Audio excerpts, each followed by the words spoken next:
Hey, Phil Ebiner with onlinecoursemasters.com and videoschoolonline.com. Today I had 4 questions from Eddie over at wecreateonlinecourses.com, and I figured I would create a video answering those questions so that everyone can benefit from those answers, hopefully anyways, or maybe get a little inspiration. And they have to do with creating online courses. So let's dive right into them. The first question asked was, what were the most difficult things in making the online course and how do you overcome them? He was speaking specifically about an Adobe Premiere course, I believe, that they were taking, but I'm going to talk just in general because I've created over 75 courses to this date, not just my own, but along with other co-instructors. And I think the most difficult thing about creating an online course or building an online course business was, for me, promoting and selling my courses. I love creating things. I love creating videos. I love taking photos. I love creating websites. But actually making that sale was really difficult in the beginning. And it was probably most difficult because I didn't have an audience at all. And so growing that audience and figuring out how to grow it was the hardest thing. Nowadays, there's so many resources for how to grow an audience, and there's lots of people that have built full businesses with online courses that have done it, including myself, that can show you how to do it, the steps that I've taken, building a website, content marketing, social media marketing, those things. But when I started, there weren't really that many people selling online courses. And so figuring that out was definitely the hardest. But I know that for a lot of people, the actual technical side of creating a course tends to be the most difficult. Figuring out the video production, the audio quality, editing your videos. At this point in time, probably the most difficult thing is keeping track of all of it. I'm spread so thin, and at the same time trying to grow a cohesive brand. So that's currently what I'm working on right now. Question number 2 is, how much was the overall investment in time and money until you published it, and when did you see ROI? Again, this question I think is for this specific class. I'm going to talk about my first classes and my transition to where I am today.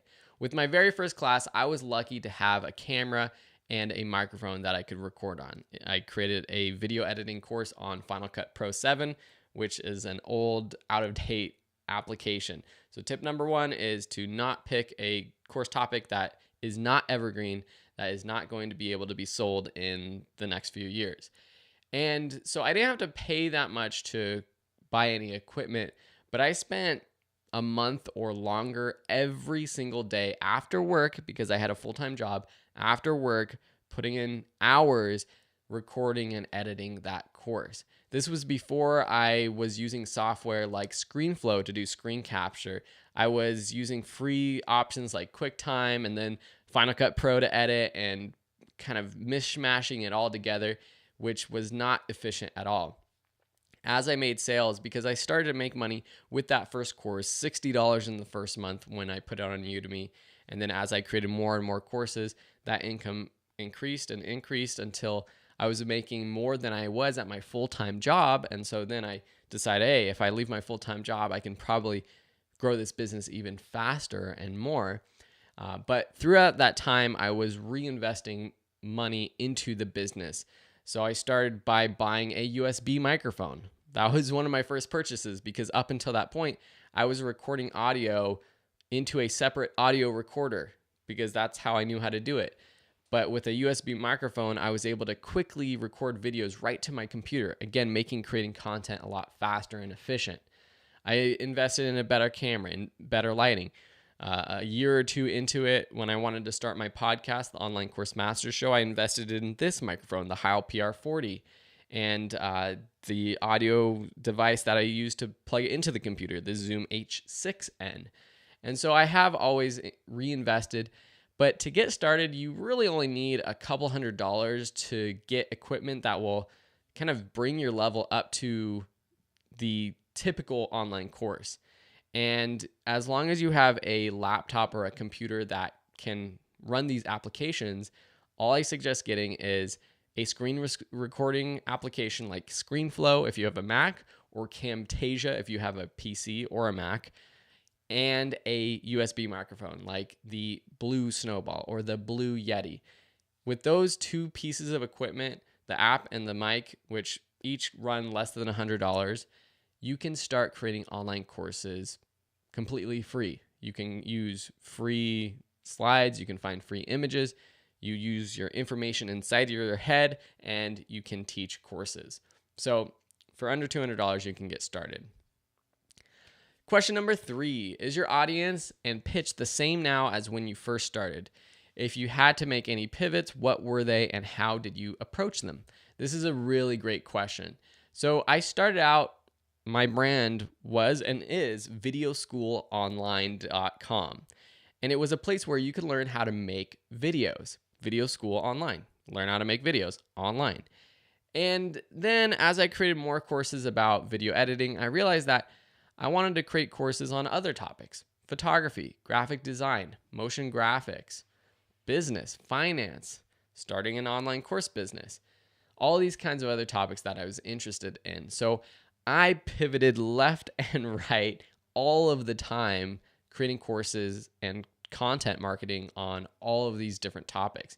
And I think that was a strategy that for me, it has ended up working, but my advice now is to stick to one niche, to pick a topic that not is too small where you can't create a bunch of courses in that topic, but to pick one topic. So for me, maybe it would be stick to filmmaking, or stick to photography, or stick to motion graphics, and build your brand around that topic.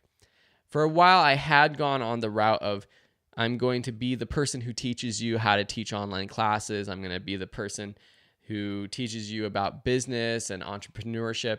And while that is still a passion of mine, I obviously have the Online Course Masters show, my podcast. I have a mentorship program called under the Online Course Masters brand, and I love helping people. That's why I'm creating this video. My main brand, Video School Online, is about helping people learn creative skills.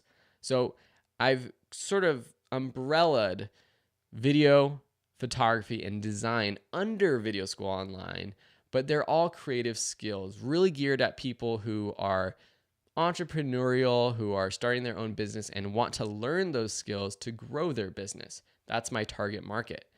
And so Video School Online turned into a place where you just learn videos as a place where you learn online with videos.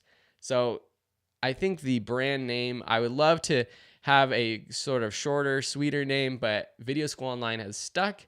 People remember it, people like it. And so now it's a place where anyone can learn creative skills with online videos. So that's kind of how I've pivoted and approached those changes. Question number 4, what is the number one advice you would give to someone that is thinking about creating an online course? I think my number one piece of advice is to stop worrying about the money.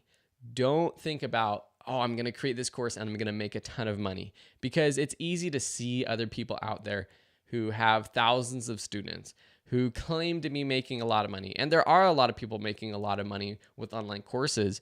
And that's the reason why people are getting into teaching online courses. But when you do that, you cut corners. You don't teach from your heart. The quality of your course lacks because you are rushing to get your course up before the next sale.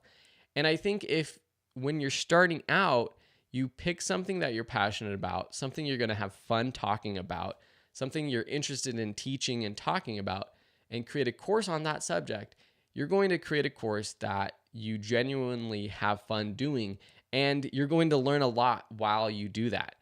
That's the thing. When you create your first online course, it's probably not going to be the best quality, and you're going to get frustrated.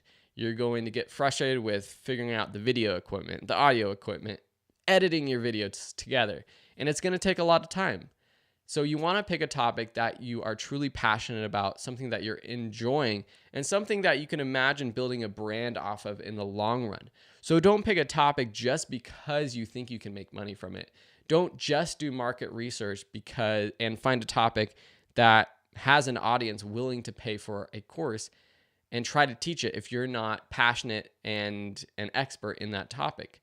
Later on, yes, it's definitely a good idea to do market research and to pick course topics that have a good chance of making money, especially if this is your full-time business. But when you're starting out, don't worry about the money. It's going to come if you truly care about helping others. And if you help others, people are going to come to you. They're going to like your personality and want to buy more of your courses. So these were my 4 questions and 4 answers for Eddie over at WeCreateOnlineCourses.com. I hope this helps you and anyone else watching this. Thanks again, and you can find out more information at OnlineCourseMasters.com, my site, where I have a podcast plus my own mentorship program if you want to take it to the next level with teaching online courses on your own. Thanks so much, and we'll see you in another video.